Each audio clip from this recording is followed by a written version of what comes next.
Kapal tanker yang dimobilisasi dari distrik militer barat menyelesaikan siklus pelatihan dan koordinasi tempur, menghancurkan kendaraan lapis baja angkatan bersenjata Ukraina di zona operasi khusus.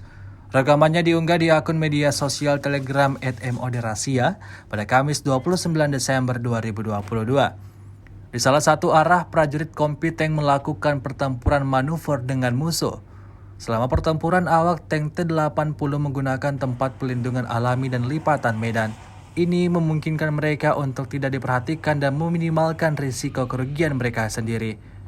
Koreksi kebakaran dilakukan dengan bantuan UAV. Tampak kameranya merekam tembakan.